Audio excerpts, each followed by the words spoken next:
একটা মানুষের বিচার কার্য শেষ হয়ে গেছে, আপনার রায়ও প্রকাশ হয়ে গেছে যে যাবজ্জীবন, তার মাঝখানে আপনি ওই ইয়েটাকে স্টে করে আইন সংশোধন করছেন, করে আবার শাস্তি বাড়িয়ে আবার আপনি ফাঁসির শাস্তি দিছেন।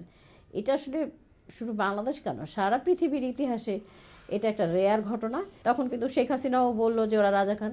এখন আমরা যখন দেখি বিএনপি আসছে, যেখানে একদম জলযান্ত্র প্রমাণ যে বিএনপির সাথে জোট করে, জামাতের সাথে জোট করে তারা সরকার গঠন করছে, এখানেও তারা এখন ট্যাগিং দেওয়ার চেষ্টা করতেছে যে এরা রাজাকার। ওনার রাজনৈতিক জীবন বা তার কর্মজীবন আসলে যদি মানে ব্যাখ্যা তো আসলে আপনারা কীভাবে দিবেন সেটার একটা পার্ট, পাশাপাশি ওনার রাজনৈতিক জীবনের একটা ব্লেম অথবা ক্লেমও হতে পারে যে ওনাকে মানে কসাই কাদের উপাধি দেওয়া হয়েছে। তো রাজনীতি এবং পরের যে পার্টটা, দুইটা বিষয় আপনি যদি একটু বলতেন বা ব্যাখ্যা দিতেন। একটা দিচ্ছি, একটা হচ্ছে আমার আব্বুরা তো আসলে একদিনের রাজনীতি করেন নাই, ওনাদের রাজনৈতিক জীবন তো আসলে অনেক দীর্ঘ। আমার ছোটোবেলায় মনে আছে যখন এরশাদ বিরোধী আন্দোলন হয়, তখন আমি অনেক ছোট, ক্লাস 1 বা 2 এ পড়ি। তা আমার মনে আছে যে হচ্ছে আমার আব্বু তখন আসলে ওই আন্দোলনে অনেক অগ্রণী ভূমিকা পালন করছেন। তো আমরা 1 মাস 1.5 মাস আব্বুকে দেখি নাই। মানে তখন কারফিউ চলে, তারপর হচ্ছে ওরা হন্য হয়ে খুঁজতেছিল যারা এইসব আন্দোলনে লিডিং পর্যায়ে ছিল। তো আমার আব্বুকে আমরা প্রায় 1-1.5 মাস দেখি তো নাই, খবরও জানতাম না যে আব্বু আসলে কোথায় আছেন। এবং উনি ইচ্ছা করে খবরটা গোপন রাখছিলেন আমাদের কাছ থেকে, যাতে আমাদের কোনো পরিমাণ সমস্যা না হয়। আমার মনে আছে যে রমজান মাসই হবে, অত বেশি খেয়াল নাই, কিন্তু আর্মি এসে আমাদের বাসায় তছনছ করে গেছে একদম অর্ধেক রাত্রে ঘুম থেকে উঠায় 2টা বা 2:30টার সময়। তখন আমি অনেক ছোট, আসলে খুবই ভয় পাইছিলাম, কারণ ওইবার ফার্স্ট টাইম আমার অভিজ্ঞতা আর কি, ফার্স্ট টাইম। কিন্তু আব্বু আমার জন্মের সময়ও চলে গেছেন একবার, ওই এরশাদ বিরোধী আন্দোলনের সময়। তারপরে আবার অনেক বছর পর তখন যখন স্বৈরাচার বিরোধী আন্দোলন তুঙ্গে, তখন ওইটা মনে আছে যে হচ্ছে আব্বুকে ধরার জন্য ওরা আসছিল, এসে মানে একজন মানুষকে খোঁজার জন্য তো আসলে বিছানাপত্র উল্টাইতে হয় না। কিন্তু আমার মনে আছে যে আমাদের বাসায় প্রত্যেকটা রুমে ঢুকে ওরা প্রত্যেকটা জিনিস মানে একদম তছনছ করে চলে গেছিলো অর্ধেক রাত্রে এসে। তো ওইটা আসলে আমরা ছোট্টবেলা থেকে আব্বুর রাজনৈতিক জীবনের এগুলোর সাথে পরিচিত, এবং আব্বুর রাজনৈতিক জীবনটা অনেক মানে রাজনৈতিকময়ই ছিল, আন্দোলনমুখী অনেক বেশি। কারণ উনি প্রত্যেকটা আন্দোলনের লিয়াজো কমিটির সাথে ছিলেন, সবার সাথে লিয়াজো করার দায়িত্বে ছিলেন, এবং প্ল্যানিং করার, সেই আন্দোলনকে কীভাবে আগায় নিয়ে যাওয়া যায় সেগুলো। আর আপনি যদি বলেন তাহলে আসলে আব্বুর রাজনৈতিক লিডার হিসেবে আপনি দেখবেন প্রত্যেকটা মানে আন্দোলনেই ওনার অনেক সক্রিয় ভূমিকা ছিল। সেটা স্বৈরাচার এরশাদের আমলেও, সেটা শেখ হাসিনার আমলেও, মানে শেখ হাসিনার বিরুদ্ধে যখন আন্দোলন হয়েছে সেটাতেও, যখন কেয়ারটেকার গভর্নমেন্ট নিয়ে আন্দোলন হয়েছে সেটাতেও, এবং এই প্রত্যেকবার আব্বুকে জেলে যাইতে হয়েছে। হ্যাঁ, মানে আব্বু এই লাস্টবার যখন জেলে গেছেন এটা হচ্ছে ওনার 4th বা 5th টাইম। তো আসলে আমরা বাসায় এটা নিয়ে একটু অভ্যস্ত ছিলাম, এবং উনি মানে পলিটিক্যাল লিডার ছিলেন, এবং এই রাজনৈতিক ইয়ের সাথে ওনার মানে একদম আমরা দেখছি যে আমার জন্মের পর থেকেই আসলে উনি জড়িত একদম শেষ পর্যন্ত। কিন্তু কোনোবারই আসলে এখানে একটা খুব সিগনিফিক্যান্ট ব্যাপার আছে, সেটা হচ্ছে যে এইবারের যে আগেরগুলা কেন আসলে একটু ভিন্ন। সেটা হচ্ছে আগে কিন্তু কিছু রাজনৈতিক শিষ্টাচার ছিল, যে যদি অপরপক্ষকে আমি আন্দোলন যে করতেছে তাকে যদি অ্যারেস্টও করা হইতো, তাকে সেই মর্যাদা দেওয়া হয়েছে, অ্যাজ এ পলিটিক্যাল লিডার দেওয়া হয়েছে। তাদেরকে যখন জেলখানায় নেওয়া হয়েছে তাদেরকে সেই প্রোটোকল দেওয়া হয়েছে। হ্যাঁ, তারা লাইব্রেরি ইউজ করতে পারতো, পড়ালেখা করতে পারতো, তারপরে এরকম।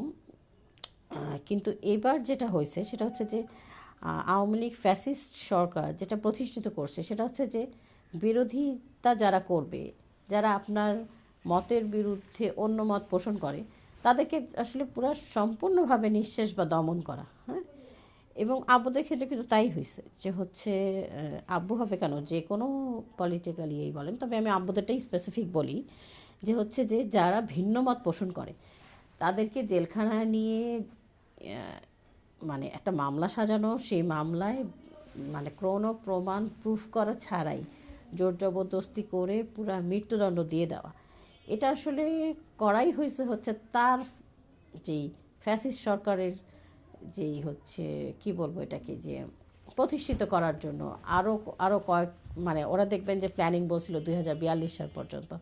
তো আসলে তাদের প্ল্যানই ছিল যে তারা সমস্ত মত, ভিন্ন মতকে ধ্বংস করে দিবে, ভিন্ন সংবাদ মাধ্যমকে ধ্বংস করে দিবে, এরকম করে সমস্ত কিছু ধ্বংস করে সে একাই একনায়কতন্ত্র যেটাকে আমরা বলি, সেই ফ্যাসিজমকে কায়েম করার জন্যই কিন্তু আসলে এই ঘটনাগুলো পরে ঘটনা হয়েছে।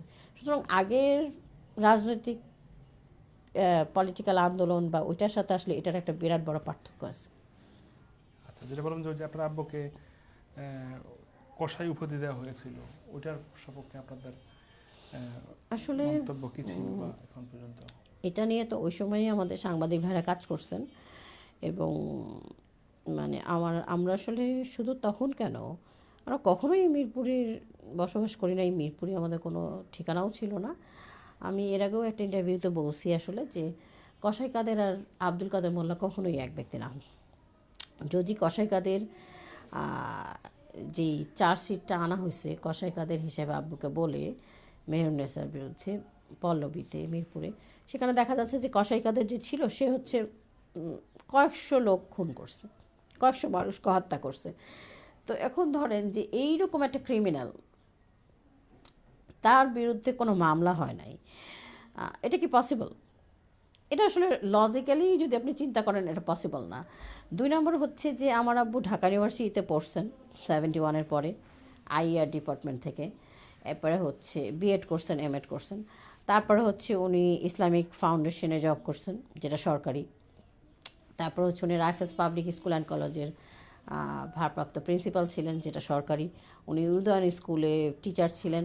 তো দেখেন প্রত্যেকটা কিন্তু ঢাকা ইউনিভার্সিটির ভিতরেই, একদম ঢাকা ইউনিভার্সিটির কোর ভিতরের প্রতিষ্ঠান এবং হচ্ছে সরকারি প্রতিষ্ঠান। একটা মানুষ যদি 71-এ এত বড় ইয়ে করে থাকে তাহলে তো আসলে তার পক্ষে কোনোভাবেই করা, এটা তো পসিবল না। তারপর তার মধ্যে হচ্ছে যে তার আইডেন্টিফিকেশনই ভিন্ন, তার তো হচ্ছে সার্টিফিকেট আছে, সব কিছু আছে, তার ঠিকানা, তার ইয়ে সব কিছু আছে। সুতরাং মানে কসাই কাদের কোনোভাবেই আব্দুল কাদেরকে এক করাটা আসলে কোনোভাবেই যুক্তিযুক্ত কেন, কোনোভাবেই পসিবল না। আর 2 নাম্বার যে কথাটা সেটা হচ্ছে যে আব্বুর যেই চার্জে আসলে ফাঁসির আদেশ হয় সেটা হচ্ছে লস্কর আলী হত্যা মামলা। তো ওখানে দেখা যায় যে যে সাক্ষী দিছে লস্কর আলীর মেয়ে, তার নাম হচ্ছে মোমেনা। তো মোমেনা বেগম আব্বুর বিরুদ্ধে সাক্ষী দিয়েছেন। তো উনি সাক্ষীতে উল্লেখ করছেন যে হচ্ছে যে ওনাকে জিজ্ঞেস করা হয়েছে যে আপনি যেহেতু এখন এসে মানে আপনি অভিযোগ করতেছেন তাহলে আপনি 71-এর পরে মামলা করেননি কেন? তখন উনি ওখানে বলছেন যে হচ্ছে উনি 71-এর পরে মামলা করেননি কারণ হচ্ছে উনি মানসিক ভারসাম্যহীন ছিলেন, হ্যাঁ, মানসিকভাবে স্থিতিশীল ছিলেন না, এই জন্য উনি মামলা করেননি।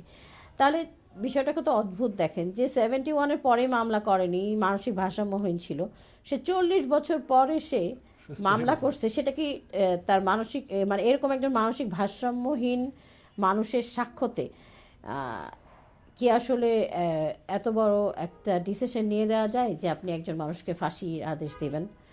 আর 3 নম্বর হচ্ছে যেটা আইনগতভাবে আসলে খুবই স্ট্রং ব্যাপার, সেটা হচ্ছে যে আমার আব্বুর ক্ষেত্রে যেটা হয়েছে যে হচ্ছে মানে এই ট্রাইব্যুনালকে কেন আমরা বিতর্কিত বলবো, কেন বলবো না, আসলে কোয়েশ্চেনটা হচ্ছে আসলে কেন বলবো না, কেন বলবো না?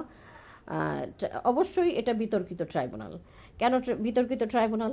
1 নম্বর হচ্ছে যে আপনারা দেখছেন যে সাইদি সাহেবের মামলার সময় তার সাক্ষীকে কোর্টের ভেতর থেকে উঠে নিয়ে যাওয়া হয়েছে, গুম করা হয়েছে, এবং তাকে কোথায় পাওয়া গেছে? ইন্ডিয়া পাওয়া গেছে।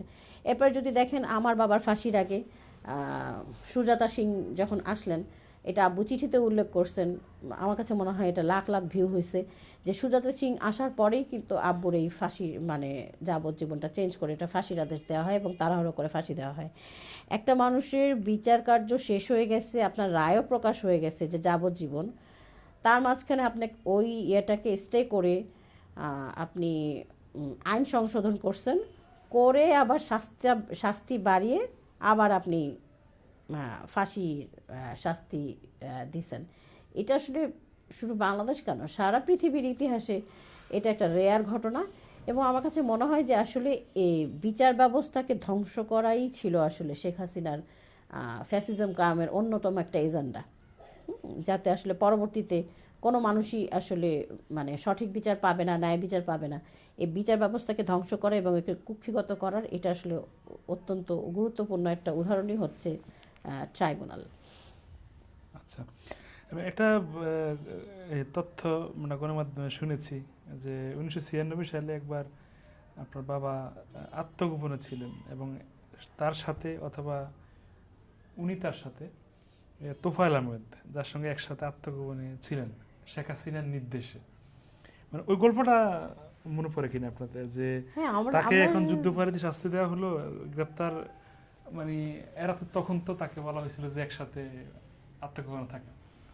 এটা তো আসলে প্রকাশ্য, মানে এগুলো আসলে গোপনেরও তো কিছু নাই। আমার আব্বু পলিটিক্যাল গল্প আমাদের সাথে করতেন, খুব বেশি যদি উম, কিছু খুব বেশি সিক্রেট যদি না হয় যেটা আসলে শেয়ার করা ঠিক হবে না। এছাড়া আসলে আমার আব্বু আমাদের সাথে কিছু পলিটিক্যাল গল্পও করতেন, অর্থনীতি, পলিটিক্স, অনেক কিছু নিয়ে আমাদের আসলে কথা হতো। উনি মেয়েদের সাথে ওই কথাগুলো বলতে পছন্দ করতেন এবং আমরাও পছন্দ করতাম। আমরা ওই জাতীয় বইও পড়তাম, মার্কস, লেনিন, এই বইগুলো আমরা পড়ছি এবং আব্বুর সাথে এগুলো নিয়ে কথাও হতো। তো হচ্ছে যে আমি তো ওই যে একটাকে কিন্তু বললাম যে হচ্ছে আমার আব্বুরা কিন্তু সবার সাথে আন্দোলন করছেন। এখন আওয়ামী লীগ বা বিএনপি কেউ কিন্তু বলতে পারবে না যে এই রাজাকারদের সাথে তারা বসেনি। মানে তথাকথিত রাজাকার, তাদের মতে যারা রাজাকার, তাদের সাথে মিলে কিন্তু তারা আন্দোলন করছে। হ্যাঁ, শেখ হাসিনাও করেছেন, খালেদা জিয়াও করছেন এবং জোটবদ্ধ আন্দোলন করছেন। সেগুলোর সমস্ত ডকুমেন্টস রয়ে গেছে, ফুটেজ আছে, মানে পেপার পত্রিকায় আছে এবং বাংলাদেশের মানুষও জানে।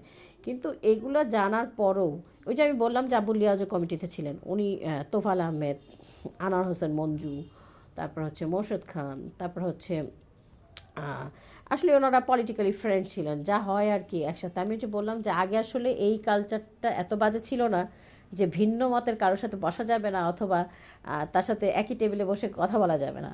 হ্যাঁ, এই কালচারটাই তো আসলে বাংলাদেশে তৈরি করছে প্রথম শেখ হাসিনা। তো একটা ফ্যাসিজম কালচার যেটা আমরা বলি যে ভিন্ন মতকে আমি মানে টলারেটই করতে পারছি না, এটা প্রথম আসলে ক্রিয়েট করছে শাহবাগ এবং আমি বলবো শেখ হাসিনার সরকার। তো হচ্ছে যে মানে এই প্রত্যেকটা ডকুমেন্টস থাকার পরও আগে কিন্তু তারা সবাই তাদের রাজনৈতিক ফায়দা হাসিলের জন্য জামাতের সাথে জোট করে আন্দোলন করছেন। কিন্তু যখনই আসলে তাদের ফ্যাসিজম কায়েম করতে হবে অথবা তাদের একনায়কতন্ত্র কায়েম করতে হবে অথবা তারা মানে এই জিনিসগুলো চাইছে, তখন তারা কি করছে যে ট্যাগ দেওয়া শুরু করছে। এটা হচ্ছে ট্যাগিংয়ের রাজনীতি। তখন কিন্তু শেখ হাসিনাও বললো যে ওরা রাজাকার। এখন আমরা যখন দেখি বিএনপি আসছে, যেখানে একদম জলযান্ত্র প্রমাণ যে বিএনপির সাথে জোট করে, জামাতের সাথে জোট করে তারা সরকার গঠনও করছে, এখানেও তারা এখন ট্যাগিং দেওয়ার চেষ্টা করতেছে যে এরা রাজাকার। আমার কাছে মনে হয় না যে এই মানে জুলাই আগস্ট আন্দোলনের পর এই জেনারেশন এই জিনিসগুলোকে আর নিবে।